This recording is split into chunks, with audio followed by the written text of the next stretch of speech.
Hello, আমি doctor Ashiq Chowdhury.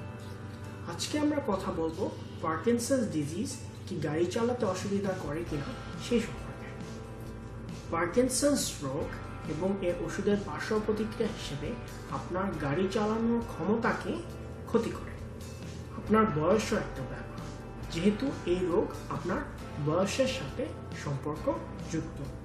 Parkinson's ডিজিজে আক্রান্ত হলে যে গাড়ি চালানো যাবে না একবারে তা কিন্তু ঠিক না, কিন্তু এই রোগে আক্রান্ত রোগীর অবস্থা খুব খারাপ হয়ে গেলে তখন গাড়ি চালালে তাহলে সড়ক দুর্ঘটনার রিস্ক থাকে।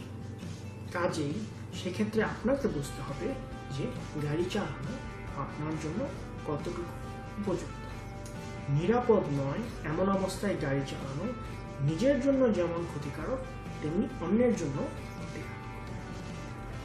এখন আসি পার্কিনসন্স ডিজিজ কিভাবে গাড়ি চালানোর দক্ষতাকে ক্ষতিগ্রস্ত করে সে সম্পর্কে। এই রোগের অবনতি হয়ে গেলে আপনি সহজেই বুঝতে পারবেন আপনার চলাচলের শক্তি কমে যাবে।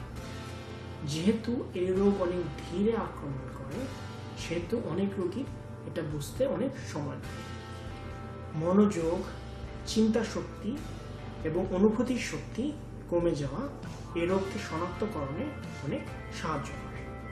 এ রোগে আক্রান্ত হলে গাড়ি চালাতে সাধারণ নিয়মগুলো মেনে চলা কঠিন হয়ে যায়, যেমন রাস্তার চারপাশের অবস্থা, সিগন্যাল লাইট, মনোযোগ, চিন্তা শক্তি ইত্যাদি। পার্কিনসন্স ডিজিজের ওষুধের পার্শ্ব প্রতিক্রিয়াগুলো হলো ঘুম ঘুম অনুভব, চোখে ঝাপসা দেখা, সন্দেহ, ঝিমানো ইত্যাদি। এইগুলো আপনার গাড়ি চালানোর ক্ষেত্রে অসুবিধা করে। এখন প্রশ্ন হলো, কখন আপনি গাড়ি চালানো বন্ধ করবেন? গাড়ি চালানো সম্পূর্ণ ব্যক্তি বিশেষ।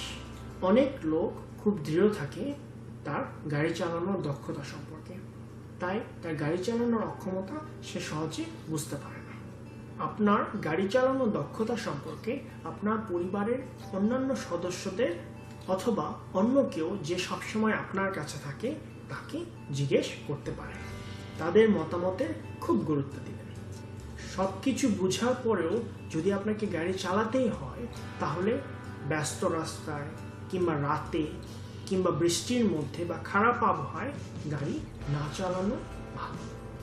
আপনি যখন ওষুধ পরিবর্তন করবেন অথবা উচ্চমাত্রায় পার্কিনসন্সের ওষুধ খাবেন তখন খুব সতর্ক থাকবেন গাড়ি চালানো সম্পর্কে। কিভাবে সেবা প্রদানকারী সাহায্য নেওয়া যাবে? আপনার সেবা প্রদানকারী আপনার গাড়ি চালানোকে প্রত্যক্ষভাবে দেখবে এবং মন্তব্য করবে আপনার ভুলগুলো সম্পর্কে। গাড়ি চালানোতে অক্ষম হলে আপনার সেবা প্রদানকারী আপনাকে বিকল্প যানবাহনের ব্যবস্থা করবে, যেমন বাস অথবা ট্যাক্সি অথবা রিক্সা কিংবা স্কুটারের ব্যবস্থা করে দিবেন। আপনার পরিবারের সদস্য অথবা আপনার সেবা প্রদানকারী আপনাকে চালায় নিয়ে যেতে পারে বা ড্রাইভ করে নিয়ে যেতে পারে। এখন বুঝতে হবে এ ব্যাপারে আপনার দায়িত্ব। গাড়ি চালানো একজনের জীবনে একটি গুরুত্বপূর্ণ দিক হতে পারে, কিন্তু রাস্তায় আপনার এবং আপনার পরিবারের কিংবা অন্য কারো নিরাপত্তা অনেক গুরুত্বপূর্ণ।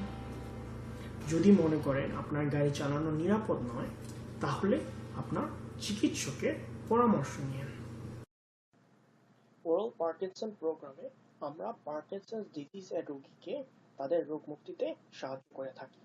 এজন্য আমরা পার্কিনসন্স রোগের ওষুধ বিনামূল্যে ও অন্যান্য সেবা প্রদান করে থাকি আন্তর্জাতিক লেভেলে। এ সম্পর্কে আরো জানতে চাইলে দয়া করে ভিজিট করুন আমাদের ওয়েবসাইট www.pdprogram.org।